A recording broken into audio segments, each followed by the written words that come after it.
Good morning friends. இப்போ குழந்தைகளுக்கு ஏற்பட தொடர் இருமல் குணமாக குழந்தைகளுக்கு ஏற்படும் தொடர் இருமல் குணமாக கண்டங்கத்திரி வேரை மைய அரைத்து வெள்ளாட்டு பாலில் காய்ச்சி கொடுக்க தொடர் இருமல் உடனே நிற்கும். மூக்கு சம்பந்தமான நோய் குணமாக நாயுருவி செடி விதைகளை பொடி செய்து உட்கொண்டால் மூக்கு சம்பந்தமான நோய் குணமாகும்.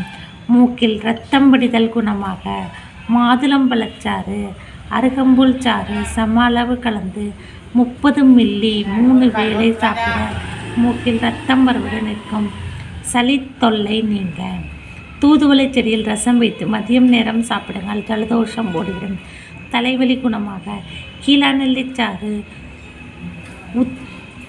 உத்தாமணிச்சாறு குப்பைமேனிச்சாறு சம அளவு கலந்து நல்லெண்ணெயில் எடுத்து நசியமிட ஓயாத தலைவலி தீரும். தலை சுற்றல் குணமாக கீழாநெல்லி தைலத்தை பூசி குளித்து வந்தால் தலை சுற்றல் நிற்கும். குழந்தைகளுக்கு ஏற்படும் தொடர் இருமல் குணமாக கண்டங்கத்திரி வேரை மைய அரைத்து வெள்ளாட்டு பாலில் காய்ச்சி கொடுக்க தொடர் இருமல் உடனே நிற்கும்.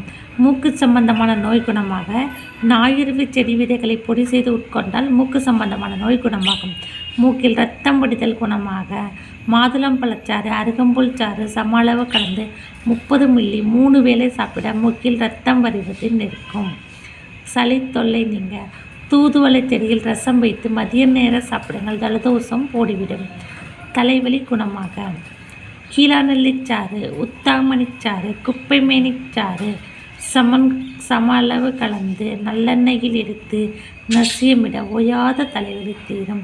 தலை சுற்றல் குணமாக கீழாநெல்லி தைலத்தை பூசி குளித்து வந்தால் தலை சுற்றல் நிற்கும்.